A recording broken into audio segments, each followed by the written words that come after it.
The eScheduler is a very handy tool for students to be able to make appointments with you. It's very helpful for early bird advising especially. Students can make an appointment from anywhere. They can do it from home. You set up the days and times that you're available for early bird advising appointments or any appointments that you want to make with students. And students sign up with you. They can make that appointment. They can cancel that appointment remotely. So it's a lot easier than them having to go to the campus to find you. And think about if you want to advise students or make other appointments electronically, maybe using Collaborate or another means to where a student, maybe it's an online student or working student that has scheduling difficulties. This will make it easier for them to make appointments, and then you could actually meet virtually also.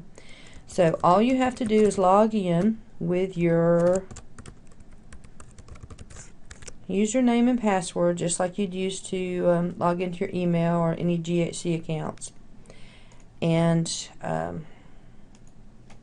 let me show you that one more time, because I wanted to point out, you log in right here up top. Students log in down here only. They have to log in as guests, and they need to use their GHC student email. So just remember, if you tell students to make an appointment with you using the eScheduler, they must log in as guests. You log in up here. Okay. Now, say I just want to look and find someone's calendar to make an appointment with them. I want to make an appointment with Sam Baltzer, so I click on Sam Baltzer and I can look at his schedule and make an appointment with him. See, there's his calendar, make an appointment. But I don't really want to make an appointment with him right now. I want to create my own calendar. So here's my calendar. I just need to give it a name. Best thing is probably to put last name first so students can easily find you. Be sure to put all of your contact information. Put any information you want the students to see, to know about, what type of appointment it should be, any special message, and make sure that you do put your location, put your campus, because you may be at different campuses and students won't know. They might think they're making an appointment with you at Paulding when really you're at Douglasville on that day. And then down here you want to have these boxes checked so you'll be notified and reminded when there is an appointment. Most likely you won't have a manager. That would be like you have a private secretary to manage your calendar for you. But do have those boxes checked. And then any other information down here, like which campus you are on which day. And I would put something like, I do not make EBA appointments with students, because that's the time we want students to meet with faculty. Most important critical thing right here, if you don't do this, nothing else will matter. Click on the show and make sure this is open and this is open. View calendar must be open, make appointments must be open. Otherwise, students will not be able to view your calendar, and even if they can, they won't be able to make appointments. So that has to be open. They can't do anything to hurt your calendar, but they have to be able to view and make appointments. So that must be open. Now, do not check this. If you check show appointment details, it will show when students put personal information in. They might say something like, Dr. Jones, I'm having a personal crisis of yada yada yada, I've got to meet with you immediately. And that wouldn't be so cool for that to be out there for the world to see. Likewise, their ID number, their phone number, email might be in there, so just make sure that this is closed. You don't need to have that detail open for anyone, but you do need to have this open so they can make appointments. And then save it. Now, go to View Calendar, and this is where you're going to add blocks to actually put down what days and times you're available. Click on Add Blocks, and see, I've got all my information there that I've already put in. It's defaulting. However, this page that it defaults to doesn't work. For some reason with our system, the one time just doesn't work. Click on Reoccurring. And this will work fine. It's got all your information. A little bit more detail down here, but all you've got to do is pick your start date and your end date. Tell the calendar, you know, do you want to set up these appointments weekly, daily? I'm going to do daily appointments, and I'm going to make them for 3 a.m. in the morning. So nobody will make an appointment with me before I delete this. So here I've got a week's worth of daily appointments, 3 a.m. to 4 a.m. All this is fine to leave as it is. I'm going to change it to 30-minute appointment slots. You can designate how long you're going to meet with a student. And then I'm going to check that I want them to put down their appointment purpose, so I'll know. Maybe they'll put EBA and I'll say, no, you need to meet with a faculty advisor. I'll help you find one. Now go down here and make sure that this is on open and then this is not checked. And that's great. Everything's good to go. Click Save. It's just wanting me to confirm. No problems. Click OK and it's saved.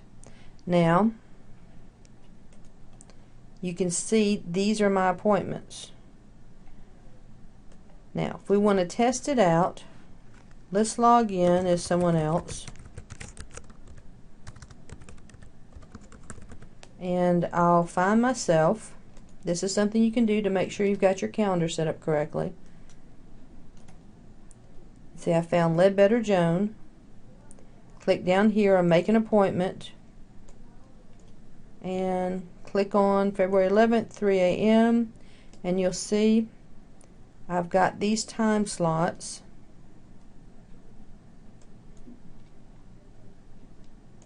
Actually, I went further than 4 a.m. on this one, it looks like.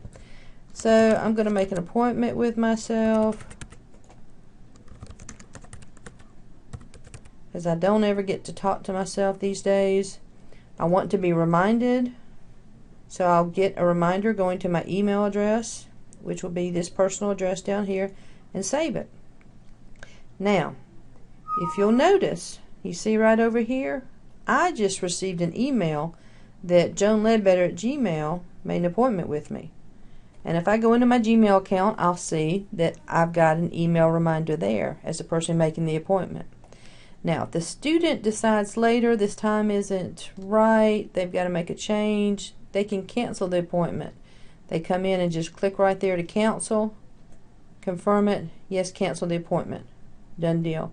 And then I can switch it and make the appointment here. That's why I say this is really easy for students to be able to make appointments and cancel appointments remotely. If you'll see down here, I've just gotten the cancellation notice. Here in my email, here's a confirmation that I made the appointment, and here is the confirmation that I canceled the appointment. Very handy. Now, that's really about all you need to know. I'm going to log back in as myself and show you that you can cancel the work you've done on your calendar. You can edit it, you can remove it entirely, and you can create additional calendars. Click right there and I can do another calendar. Click Create at the bottom, or let's say I just want to delete this one. I don't want to see anybody at 3 a.m. so delete that so there won't be a problem.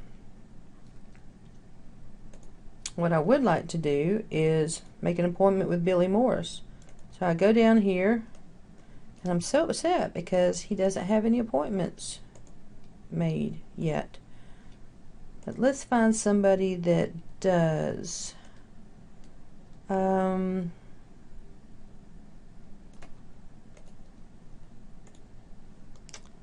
Let's see if somebody has any appointments.